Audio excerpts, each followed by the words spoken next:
Shalom, selamat pagi buat anak kami kelas 8C. Apa kabar semua nak? Bagi yang masih tidur silakan bangun. Lalu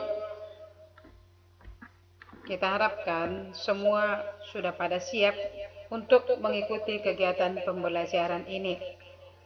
Baik, kita akan mulai dengan doa dalam nama Bapa dan Putra dan Roh Kudus. Amin. Allah Bapa kami di surga, pada saat ini kami datang juga ke hadapan-Mu untuk memohon, sertailah kami ya Tuhan dalam melaksanakan kegiatan pembelajaran ini. Bantulah anak didik kami dimanapun mereka berada, supaya mereka tetap semangat walaupun dalam keadaan pemberian pembelajaran daring. Kami serahkan semua pertemuan ini ke dalam tangan-Mu, ya Tuhan. Inilah doa yang kami sampaikan kepadamu dengan perantaraan Kristus Tuhan kami. Amin. Dalam nama Bapa dan Putra dan Roh Kudus. Amin. Selamat pagi untuk anak kami semua. Oke. Sebagai judul materi kita, yaitu aplikasi konsep tekanan zat dalam tubuh makhluk hidup. Sebagai tujuan pembelajaran kita, yakni setelah proses belajar mengajar selesai, siswa diharapkan dapat memahami bahwa konsep tekanan juga terdapat pada makhluk hidup. Yang kedua, siswa diharapkan dapat menjelaskan mekanisme pengangkutan air dan nutrisi pada tumbuhan.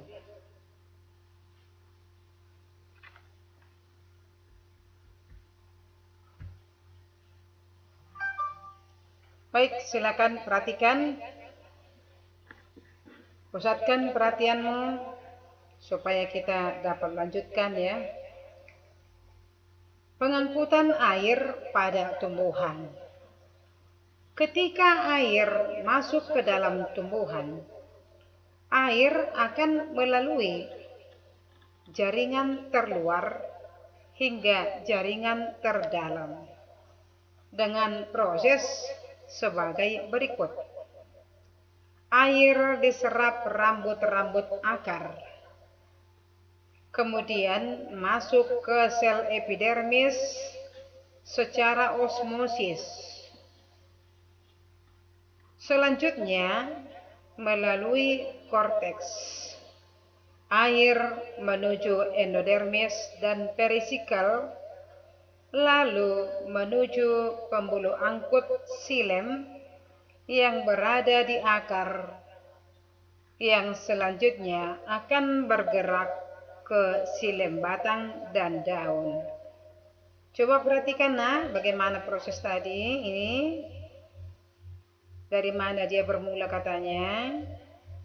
Apapun ceritanya, air itu ada dari permukaan tanah dulu diserap oleh rambut-rambut akar, kemudian masuk menuju bagian epidermis, terus ke korteksnya, lalu ke bagian endodermisnya, selanjutnya sampai ke xilem.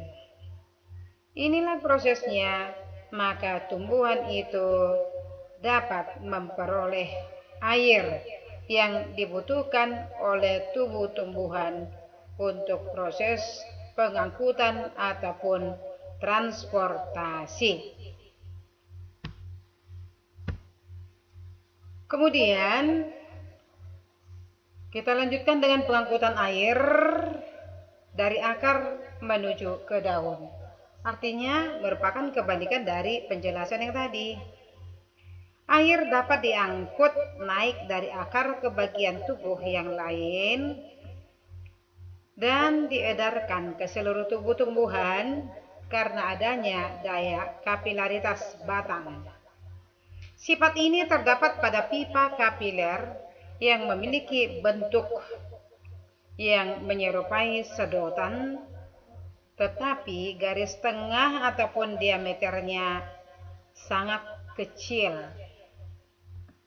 Apabila salah satu ujung pipa kapiler dimasukkan ke dalam air yang berada pada pipa tersebut, akan lebih tinggi daripada air yang berada di sekitar pipa kapiler. Maka demikian halnya pada batang tanaman. Air yang berada pada batang tanaman akan lebih tinggi bila dibandingkan dengan air yang berada pada tanah. Nah, walaupun kecil gambar ini, coba kamu perhatikan bagaimana sebenarnya proses pengangkutan air dari akar menuju ke daun. Ya. Artinya mulai dari dasar ke atas. Kalau tadi dari atas ke bawah atau sampai ke akar, kira-kira demikian. Berarti proses keterbalikan dari yang pertama.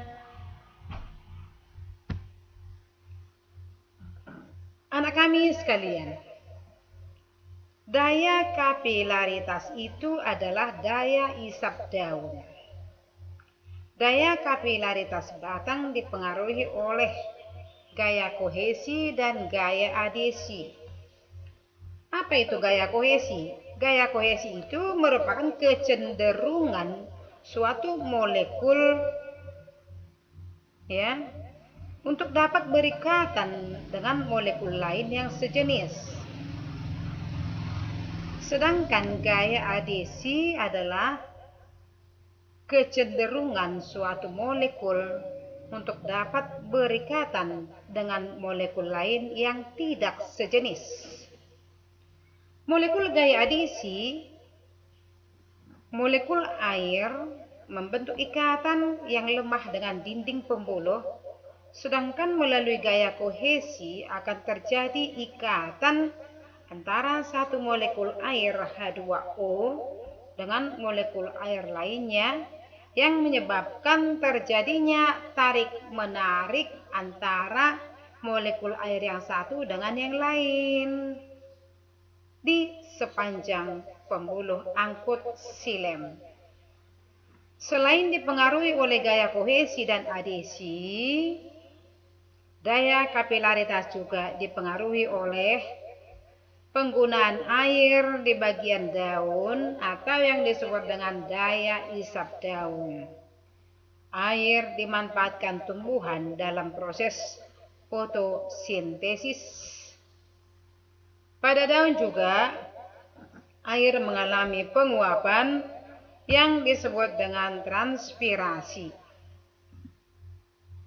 Penggunaan air oleh bagian daun menyebabkan terjadinya tarikan terhadap air yang berada pada bagian xilem, sehingga air yang ada pada akar dapat naik ke atas atau naik ke daun.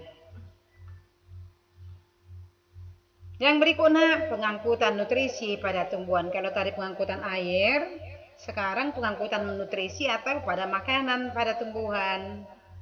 Nah, anak kami sekalian, akar, batang, dan daun dari tumbuhan ini memerlukan nutrisi ataupun makanan yang sangat dibutuhkan untuk proses pertumbuhannya. Nah, proses pengangkutan nutrisi hasil fotosintesis ini berupa gula dan asam amino yang akan disalurkan ke seluruh tubuh tumbuhan. Pengangkutan hasil fotosintesis tersebut dimulai dari daun ke batang dan ke akar, yang mana katanya pengangkutan ini memiliki konsentrasi gula tinggi ke daerah yang memiliki konsentrasi gula rendah. Dengan bantuan bagaimana? Yaitu dilakukan dengan bantuan sirkulasi air yang mengalir melalui xilem dan floem.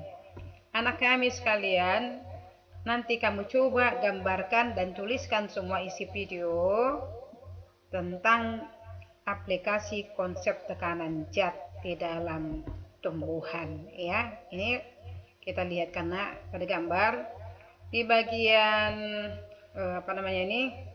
bagian tubuh tumbuhan sebelah bawah ada penyimpanan gula. Lalu sumber gula dari mana? Di mana terdapat? Lihatlah sumber gulanya. Ini terdapat di bagian atas, yaitu bagian daun, ya. Nah, kemudian pengangkutan nutrisi dapat terjadi di bagian floem dan xilem, di mana kalau pengangkutan itu terjadi di xilem, berarti pengangkutan nutrisi berasal dari akar ke batang ke daun, sedangkan pengangkutan dari konsentrasi tinggi ke konsentrasi rendah dimulai dari daun ke batang ke akar. Artinya, kalau sudah dari daun ke batang ke akar, berarti yang terjadi adalah pengangkutan yang berada di mana itu? Pengangkutan yang terjadi atau pengangkutan yang dilakukan oleh floem. Kita ketahui bahwa floem itu adalah jaringan pembuluh angkut, ya, yang berawal dari daun tumbuhan menuju ke batang dan akhirnya ke akar. Oke, anak kami sekalian, sampai di sini dulu pertemuan kita untuk hari ini. Semoga kamu dapat memahami bagaimana aplikasi konsep tekanan di dalam tubuh tumbuhan. Sekian dan terima kasih. Selamat pagi. Kita tutup dengan doa. Bapa, Putra, dan Roh Kudus. Amin. Kemuliaan pada Bapa dan Putra dan Roh Kudus, seperti pada permulaan, sekarang, selalu, dan sepanjang segala abad. Amin. Dalam nama Bapa dan Putra dan Roh Kudus. Amin. Shalom.